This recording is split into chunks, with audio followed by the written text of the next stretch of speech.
छोटे छोटे पैरासाइट एक ऐसे कीड़े हैं जो इंसानों के शरीर में घुस किसी के दिमाग तक पहुंच जाए तो वो इंसान हमेशा के लिए खत्म हो जाता है और उस शरीर में बस वही पैरासाइट जिंदा रहता है। एक रात को एक हस्बैंड वाइफ सो रहे होते हैं, तभी एक पैरासाइट आकर उस आदमी के कान में घुस जाता है। थोड़ी ही देर के लिए वह आदमी तड़पता है, लेकिन फिर कुछ ही पल शांत हो जाता है। वही दूसरी तरफ हम देखते हैं कि एक और पैरासाइट सिंची नाम के लड़के के रूम में आकर उसके कान में घुसने की कोशिश करता है, लेकिन उस लड़के ने कान में ईयरफोन लगा रखे थे, इसीलिए अब वो पैरासाइट नाक के जरिए अंदर जाने लगता है। तभी सिंची उसे देखता है और घबराकर उसे दूर झटक देता है। सिंची डरते हुए एक बुक के जरिए उसे मारने की कोशिश करता है, लेकिन वो पैरासाइट उसके हाथ पर काटकर उसके हाथ के अंदर घुस जाता है। तभी सिंची घबराकर एक केबल से अपने हाथ को बांधकर उसे बीच में ही रोक देता है। सिंची की आवाज सुनकर उसकी मॉम वहां आ जाती है। सिंची उनसे कहता है कि उसके हाथ में कोई कीड़ा घुस गया है, लेकिन वो पास आकर उसके एक हाथ से उसका दूसरा हाथ छुड़ा देती है और फिर देखती हैं तो यहाँ उन्हें कोई कीड़ा नहीं दिखता। सिंची भी चौंक जाता है कि आखिर वो कीड़ा कहाँ गायब हो गया। अब अगली सुबह सिंची जब ब्रेकफास्ट कर रहा होता है तो उसे अपने राइट हैंड यानी कि जिस हाथ में वो पैरासाइट घुसा था उसके हाथ में अजीब सा महसूस होने लगता है। इसके बाद सीन शिफ्ट होता है और हम उसी आदमी को देखते हैं जिसके कान में कल रात को वो पैरासाइट घुस गया था। वो आदमी अब अजीब सा बिहेव करने लग गया था। वो अपनी वाइफ के पास जाता है और अपनी वाइफ को देखते ही उसका मुंह एक बड़े से क्रिएचर के मुंह में बदल जाता है, जिसके अंदर से कई सारे आंखें बाहर आ रही थी। इससे पहले कि उसकी वाइफ कुछ समझ पाती, वो आदमी अपनी वाइफ को खा जाता है। इसका मतलब अब वो आदमी पूरी तरह से एक पैरासाइट बन चुका था। दूसरी तरफ हम सिंची को देखते हैं जो ब्रेकफास्ट करने के बाद अपनी दोस्त सटोमी के साथ स्कूल जा रहा था, लेकिन आज उसका बिहेवियर थोड़ा बदला हुआ सा था और उसके राइट हैंड पर उसका कोई भी कंट्रोल नहीं था। वो सटोमी को गलत जगह छू देता है, जिसकी वजह से सटोमी उससे गुस्सा होकर वहाँ से चली जाती है। इसके बाद क्लास में पढ़ते हुए उसकी इरेजर नीचे गिर जाती है और जब उसे उठाने के लिए हाथ आगे बढ़ाता है तो उसका हाथ अचानक से लंबा होकर इरेजर उठा लेता है। इन सब से परेशान होकर सिंची घर आता है और उसके बारे में इंटरनेट पर सर्च करने लगता है। तभी उसके हाथ से एक आंख बाहर आती है, जिसे देखकर वो हैरान हो जाता है। अब सिंची अपना हाथ काटकर वो आंख निकालने ही वाला था कि तभी उसका हाथ एक बड़े से सांप में बदल जाता है और उसे ही डरा देता है। फिर उसका हाथ एक छोटे क्रिएचर में बदल जाता है। उसे देखकर सिंची काफी ज्यादा डर जाता है और कहता है कि मेरे हाथ को क्या हो गया है। तभी वो क्रिएचर भी कहता है कि ये मेरे हाथ को क्या हो गया है। अब वो क्रिएचर सिंची की बातों को दोहराने लगता है। फिर वो सिंची को बताता है कि मैंने तुम्हारा हाथ खा लिया है, अब तुम मुझे बात करना सिखाओ। वहीं दूसरी तरफ हम उसी आदमी को देखते हैं जिसकी बॉडी पर उस पैरासाइट ने कब्जा कर लिया था। वो पैरासाइट भी अब टीवी के जरिए इंसानों की भाषा सीख रहा था। अब अगले दिन सुबह सिंची जब सोकर उठता है तो वो देखता है कि वही क्रिएचर जो कि उसके हाथ से जुड़ा हुआ है वो उसके लैपटॉप और बुक से इंसानों से जुड़ी इंफॉर्मेशन पढ़ रहा है। सिंची उसे कहता है कि मैं हॉस्पिटल जाकर तुझे कटवा दूंगा। तब वो छोटा पैरासाइट कहता है कि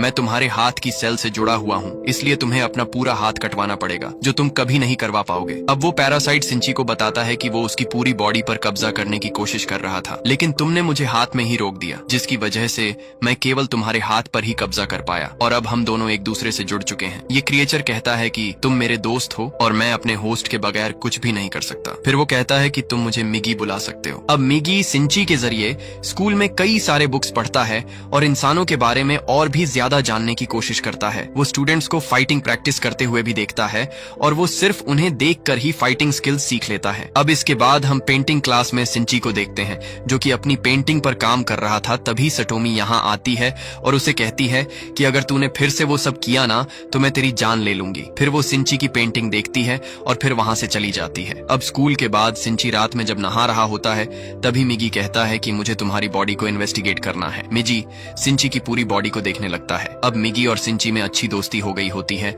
और मिगी अब उसको कोई भी नुकसान नहीं पहुंचाता। लेकिन इसी शहर में कई सारे और पैरासाइट हैं जो लोगों की बॉडी पर भी कब्जा करके लोगों को मार कर खा रहे थे। ये खबर पूरे शहर में फैल जाती है, लेकिन किसी भी आम इंसान को यह पता नहीं होता कि लोगों को कौन मार रहा है। अब एक दिन सिंची बस से कहीं जा रहा था, तभी मिगी सिंची से कहता है कि मुझे यहाँ पर किसी अपने जैसे होने का एहसास हो रहा है। मिगी सिंची को यहीं उतरवाकर उसे एक शॉप में ले जाता है जहाँ इन्हें एक आदमी दिखता है। उसके शरीर पर भी एक पैरासाइट ने कब्जा कर लिया था और वो आदमी एक नॉर्मल आदमी को मार कर खा रहा था। उस आदमी को भी एहसास हो जाता है कि सिंची के शरीर में एक पैरासाइट है, इसीलिए वो आदमी सिंची को इंसानों का मीट खाने के लिए देता है। लेकिन फिर उसे पता चलता है कि सिंची का ब्रेन अब भी उसके काबू में है और पैरासाइट उसके हाथ से जुड़ा हुआ है। तभी मिगी को कुछ एहसास होता है और वो सिंची से कहता है कि यहाँ से भागो, नहीं तो ये तुम्हें मार देगा। सिंची वहाँ से भागता है और बाहर निकलने की कोशिश करता है, लेकिन उससे दरवाजा नहीं खुलता। तभी वो आदमी सिंची के पास आता है और अपना एक हाथ काटकर मिगी से कहता है कि तुम सिंची के हाथ को छोड़कर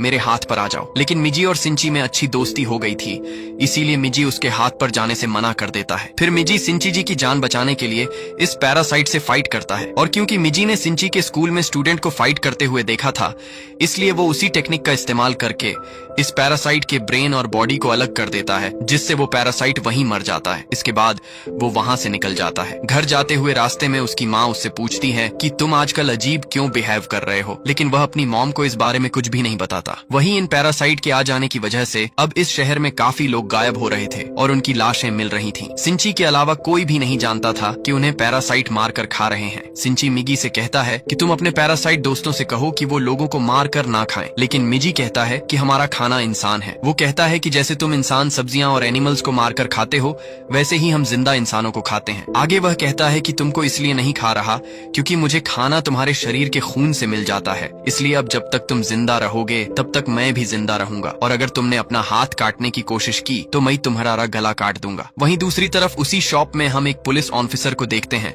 जहां उसी पैरासाइट की डेड बॉडी मिलती है जिसे सिंची और मिगी ने मारा था। यहाँ इन दोनों पुलिस ऑफिसर को पता चलता है कि मरने वाले आदमी ने पहले किसी इंसान का मीट खाया था। ये दोनों पुलिस ऑफिसर्स अब इस केस को सॉल्व करने की कोशिश करते हैं। अगले दिन हम सिंची को देखते हैं जो कि अपने स्कूल में था। तभी मिगी को एहसास होता है कि यहाँ भी उसी के जैसा कोई पैरासाइट है जिसने किसी इंसान को अपने काबू में कर लिया है। तभी इनके प्रिंसिपल इनकी नई टीचर तमिया रियोगो को इनसे इंट्रोड्यूस कराते हैं। मिगी और सिंची समझ जाते हैं कि तमिया ही वो पैरासाइट है। वही तमिया भी अपने पैरासाइट सेंस की मदद से ये समझ जाती है कि सिंची भी एक पैरासाइट से जुड़ा हुआ है। फिर इसके बाद सिंची तामिया के पास जाता है। तभी तामिया उससे कहती है कि मुझसे डरो मत। तामिया पैरासाइट बाकी पैरासाइट से बिल्कुल अलग होती है और इस पैरासाइट को एक्सपेरिमेंट करने का काफी शौक होता है, यहाँ तक कि उसने एक दूसरे पैरासाइट के साथ मिलकर अपनी इस बॉडी को प्रेग्नेंट भी कर लिया होता है, ताकि वह यह देख सके कि इस तरह जन्म लेने वाला बच्चा आखिर क्या बनेगा। यहाँ सिंची उससे कहता है कि तुम यहाँ स्कूल में क्या करने आई हो। इस पर वह कहती है कि मैं बस नॉर्मल इंसान की तरह जीना चाहती हूँ। वो सिंची से कहती है कि मैं तुमसे और बात करती,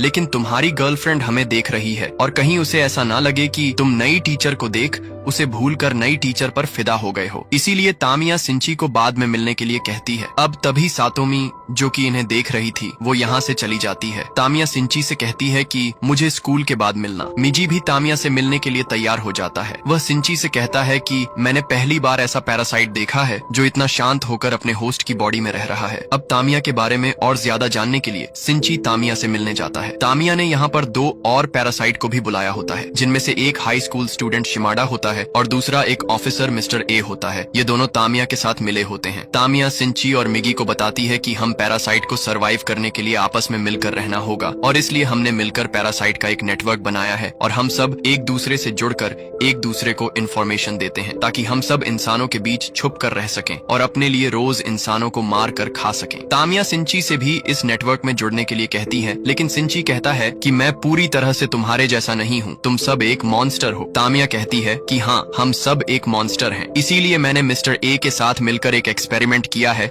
जिससे मैं प्रेग्नेंट हो गई हूँ और क्योंकि हम दोनों ही पैरासाइट हैं इसलिए मैं ही देखना चाहती हूँ कि मेरे अंदर जो बच्चा है वो आखिर क्या होगा। इस पर मिगी तुरंत कहता है कि तुम दोनों ने वो इंसानों की बॉडी में किया है, इसीलिए तुम्हारे अंदर एक इंसान का ही बच्चा है। तभी तामिया कहती है, तो फिर हम कौन हैं? अगर हमारे अंदर इंसानों का बच्चा है तो असल में हम कौन हैं? हम बस इस बॉडी के जरिए जी रहे हैं। तामिया कहती है कि हमारे जीने का मकसद क्या है? तामिया मिगी से कहती है कि इसीलिए मैंने हमारा नेटवर्क बनाया है और मैं पैरासाइट के फ्यूचर के बारे में सोच रही हूँ। तामिया सिंची को धमकी देती है कि अगर तुम्हें हमारा साथ नहीं देना तो हमारे खिलाफ कुछ भी करने की कोशिश मत करना, नहीं तो मैं 3 सेकंड में ही पूरे स्कूल को खत्म कर दूंगी। सिंची काफी डर जाता है। अब ये तीनों सिंची की डरी हुई शक्ल देखते हुए यहाँ से चले जाते हैं। तभी मिगी को कुछ एहसास होता है। वह सिंची से कहता है कि मिस्टर ए से सावधान रहना, मुझे वो ठीक नहीं लग रहा। अब इसके बाद हम एक घर को देखते हैं जहाँ काफी शांति थी और यही मिस्टर ए और शिमाडा यानी कि वही दोनों पैरासाइट इंसानों को खा रहे थे। फिर वो दोनों तामिया के पास जाते हैं। तामिया खुद पर एक्सपेरिमेंट कर रही थी, इसीलिए वो इंसानों को खाने की बजाय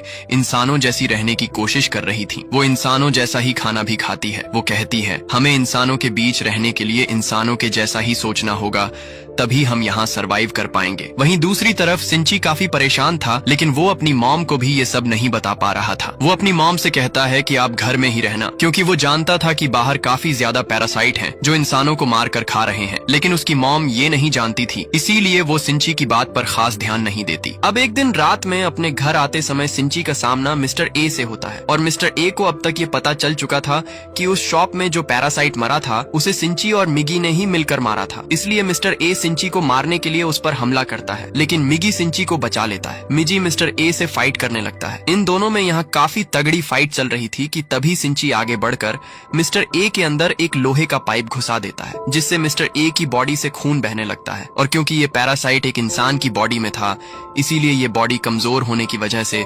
पैरासाइट भी कमजोर होकर वहीं गिर जाता है। सिंची तुरंत यहाँ से भागकर अपने घर आ जाता है, लेकिन वहीं वह पैरासाइट अपनी बॉडी में रॉड आर पार कर देता है, जिससे खून बहना बंद हो जाता है और वह पैरासाइट जिंदा बच जाता है। लेकिन उसे सरवाइव करने के लिए अब एक नई बॉडी चाहिए थी। तभी इस रास्ते से सिंची की मॉम गुजरती है और ये पैरासाइट मिस्टर ए की बॉडी को छोड़कर सिंची के मॉम की बॉडी में चला जाता है। फिर थोड़ी देर बाद मिगी को एहसास होता है कि मिस्टर ए वाला पैरासाइट उनकी तरफ ही आ रहा है। वो सिंची को छुपने के लिए कहता है। तभी उसकी मॉम घर में आती है। मिगी समझ जाता है कि मिस्टर ए वाला पैरासाइट अब उसकी मॉम की बॉडी में आ गया है, लेकिन सिंची के लिए यह विश्वास कर पाना काफी मुश्किल था। तभी वो पैरासाइट डायरेक्ट सिंची के हार्ट पर हमला करता है और उसके हार्ट को जख्मी कर देता है, जिससे सिंची वहीं गिर जाता है। सिंची की बॉडी में अब एक छेद हो जाता है। फिर वो पैरासाइट यहाँ से कहीं और चला जाता है। वही सिंची अब मर रहा होता है, लेकिन सिंची को बचाने के लिए मिगी उसके हाथ से निकलकर उसकी बॉडी में चला जाता है। धीरे धीरे समय बीतता है और कुछ दिन बीत जाते हैं। मिगी सिंची के हाथ में दोबारा से वापस आ जाता है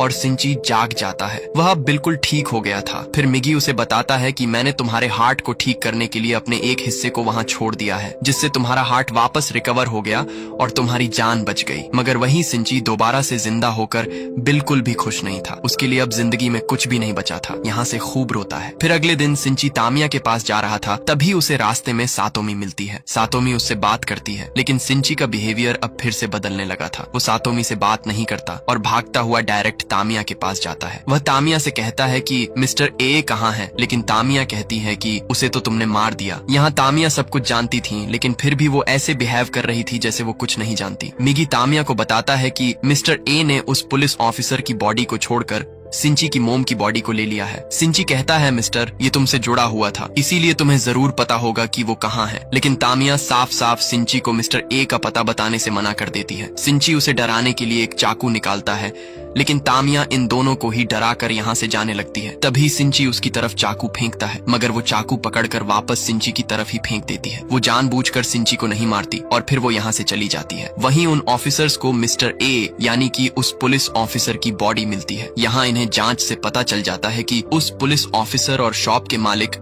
दोनों को मारने वाला कोई एक ही इंसान है। लेकिन ये लोग एक बात से परेशान थे, क्योंकि पुलिस ऑफिसर ने भी मरने से पहले कुछ इंसानों को खाया था और जांच में इन लोगों को ये बात पता चल गई थी। ये लोग सोचते हैं कि इन्होंने जो अफवाहें सुनी है कहीं वो सच तो नहीं। दरअसल इस शहर में ये बात फैल चुकी थी कि पैरासाइट इंसानों की बॉडी में इनके बीच छुपकर रह रहे हैं, लेकिन इन लोगों को लगता है कि ये सब बस अफवाह है। वहीं दूसरी तरफ सिंची हर जगह अपनी मॉम को ढूंढ रहा था। तभी एक दिन वो एक ऐसी जगह पर पहुंच जाता है जहां कुछ नेता लोगों के बीच वोट मांगने आए हुए थे। अब तभी मिगी और सिंची को एहसास होता है कि जो नेता लोगों से वोट मांग रहा है वो भी पैरासाइट है और उसके अलावा भी यहाँ पर कई सारे पैरासाइट मौजूद हैं। मिगी ये सब देखकर वो चौंक जाता है। वह सिंची से कहता है कि पैरासाइट ने इतनी तरक्की कर ली है कि अब वो पॉलिटिक्स में भी घुस चुके हैं। मिगी काफी खुश होता है। वो सोचता है कि एक दिन पैरासाइट इस पूरी दुनिया पर कब्जा कर लेंगे। अब तभी इनके घर में वही दोनों पुलिस ऑफिसर आ जाते हैं। उन्हें सिंची पर शक होता है, इसलिए वो सिंची से थोड़ी बहुत पूछताछ करते हैं, लेकिन सिंची काफी चालाकी से इनसे झूठ बोलता है। फिर वो दोनों यहाँ से चले जाते हैं। अब काफी दिनों बाद सिंची फिर से स्कूल जाता है। यहाँ उसे सातोमी मिलती है। फिर यहाँ वही लड़का शिमाडा आता है। तामिया ने उसका इसी स्कूल में ट्रांसफर करवा दिया होता है ताकि वो सिंची पर नजर रख सके। शिमाडा सातोमी के सामने सिंची से पहली बार मिलने का दिखावा करता है और फिर वो यहाँ से चला जाता है। यहाँ तामिया इन दोनों को देख रही होती है। दरअसल यहाँ शिमाडा और तानिया को ये पता चल रहा था कि जब से मिगी ने अपनी सेल्स की मदद से सिंची की जान बचाई है, तब से सिंची की बॉडी में बदलाव हो रहा है। और वहीं दूसरी तरफ मिगी को भी ये सब महसूस होता है। वो सिंची को बताता है कि जब से मैंने तुम्हारी जान बचाई है तब से मुझे भी कुछ प्रॉब्लम्स हो रही हैं। मिगी कहता है कि मुझे ठीक रहने के लिए हर दिन 4 घंटे सोना होगा और जब मैं सो रहा होऊंगा तो मैं किसी भी तरह तुम्हारी मदद नहीं कर सकता। अब ये कहने के बाद मिगी तुरंत तुरंत सो जाता है। सिंची उसे जगाने की कोशिश करता है लेकिन मिगी नहीं जागता। वहीं दूसरी तरफ वो दोनों ऑफिसर्स ये पता लगा रहे थे कि पैरासाइट्स को कैसे पहचाने। उन्हें ये पता चलता है कि अगर किसी इंसान की बॉडी में पैरासाइट रह रहा है तो उस इंसान का बाल तोड़ने पर वो बाल कर्ली हो जाएगा। अब ये जानकर सीनियर पुलिस ऑफिसर अपने जूनियर पुलिस ऑफिसर का बाल तोड़ता है लेकिन वो कर्ली नहीं होता, जिससे वो समझ जाता है कि ये कोई पैरासाइट नहीं है। अब वहीं तामिया भी अपने नेटवर्क की मदद से ये जान जाती है कि इंसानों को हमें पहचानने का एक तरीका पता चल चुका है। यहाँ हम देखते हैं कि वह पॉलिटिशियन भी तामिया के साथ मिला हुआ है। अब इसके बाद हम फिर से सिंची को देखते हैं जो सातोमी से मिलता है। सातोमी उसके लिए आज डिनर बनाने के लिए कहती है। क्योंकि सिंची अब अकेला था इसलिए वह मान जाता है। फिर वो दोनों डिनर के लिए शॉपिंग करने चले जाते हैं। तभी रास्ते में एक पपी मिलता है जो कि बीच रोड पर पड़ा था। सिंची उसे उठाकर लाता है लेकिन वो मर चुका था, इसलिए सिंची उसे डस्टबिन में डाल देता है। सातोमी ये देखकर उससे कहती है कि तुम ये क्या कर रहे हो। सिंची कहता है कि अब ये सिर्फ हड्डियां और शरीर है, इसके अलावा इसमें कुछ भी नहीं बचा। दरअसल सिंची के अंदर बदलाव हो रहा था और वो भी अब पैरासाइट की तरह सोचने लगा था। सिंची की यह सोच देखकर सातोमी उसे छोड़कर चली जाती है लेकिन सिंची को अब इससे कोई भी फर्क नहीं पड़ता। वहीं स्कूल का प्रिंसिपल जब तामिया को प्रेग्नेंट देखता है तो चौंक जाता है क्योंकि तामिया अभी अनमैरिड थी और प्रिंसिपल उसे कैरेक्टरलेस समझकर उसे जॉब से निकालने वाला था। वो लोग तामिया के मॉम डैड को भी सब बता देते हैं। फिर तामिया अपने मॉम डैड के पास जाती है लेकिन तामिया तो वैसे भी पैरासाइट थी, इसलिए वो इन दोनों को मार देती है। इसके बाद वो शिमाडा को कॉल करके कहती है कि तुम्हारे खाने का इंतजाम हो गया है, यहाँ आकर दोनों बॉडीज ले जाओ। अब अगले दिन तामिया स्कूल से जाने के लिए स्कूल से अपना सामान पैक करने लगती है। सिंची उसके पास आता है और उससे बातें करने लगता है। वहीं सातोमी अपनी पेंटिंग क्लास में जाती है जहाँ कई सारी लड़कियां मिलकर शिमाडा की पेंटिंग बना रही थीं। तभी एक लड़की मजाक मजाक में उसका बाल तोड़ देती है और वो बाल कर्ली हो जाता है। इसे देखकर सारी लड़कियां समझ जाती हैं कि शिमाडा एक पैरासाइट है। शिमाडा भी जान जाता है कि उसका राज खुल चुका है, इसलिए वो इन लड़कियों पर हमला करता है। उसका मॉन्स्टर जैसा मुंह देखकर सारी लड़कियां डर कर चीखती हैं। उनकी चीखों की आवाज सुनकर सिंची उन्हें बचाने आने लगता है। तामिया भी समझ जाती है कि शिमाडा अपने मॉन्स्टर के रूप में सबके सामने आ गया है, इसलिए तामिया यहाँ कुछ केमिकल लोचा करने लगती है। वहीं सातोमी थोड़ी हिम्मत दिखाकर शिमाडा के सर में एक केमिकल फेंकती है जिससे वो जलने लगता है, मगर इससे वो बेकाबू हो जाता है और इधर उधर हमला करने लगता है। सारी लड़कियां बचकर निकलने की कोशिश करती हैं। तभी सातोमी की एक दोस्त यहाँ मारी जाती है। सिंची जब तक यहाँ पहुँचता है तो कई सारी लड़कियां मर चुकी थीं। सिंची काफी घबरा जाता है। मिगी उसे शांत कराता है और इन हालातों में हिम्मत दिखाने के लिए कहता है। सिंची दोबारा से उठकर सातोमी को बचाने जाता है। सातोमी शिमाडा से बचकर भाग रही थी। तभी सिंची आकर शिमाडा को एक धक्का देता है और उससे फाइट करने लगता है। तभी यहाँ तामिया भी आ जाती हैं और वो शिमाडा को शांत होने के लिए कहती है। शिमाडा शांत हो जाता है लेकिन फिर तामिया यहाँ एक बम फेंक कर चली जाती है। ये देखकर सिंची सातोमी को लेकर नीचे कूद जाता है और तभी जोरदार धमाका होता है। सिंची सोच रहा था कि शिमाडा मर गया लेकिन वो अब भी जिंदा था। तभी यहाँ पुलिस और एम्बुलेंस भी आ जाती है। सातोमी जख्मी हो गई थी इसलिए उसे हॉस्पिटल ले जाया जाता है। वहीं पुलिस ऑफिसर ऊपर आ जाते हैं। तभी शिमाडा आकर इन पर हमला करता है और इन्हें मार देता है। शिमाडा स्कूल की छत पर जाने लगता है। मिगी सिंची को ये बताता है। सिंची एक दूसरी बिल्डिंग पर जाकर एक लोहे की रॉड लेता है और मिजी को एक धनुष बनाता है। फिर लोहे की रॉड और मिजी को एक धनुष बाण की तरह इस्तेमाल करते हुए सिंची शिमाडा के अंदर लोहे का रॉड घुसा देता है। इससे शिमाडा वहीं मर जाता है। इसके बाद सिंची यहाँ से जाने लगता है।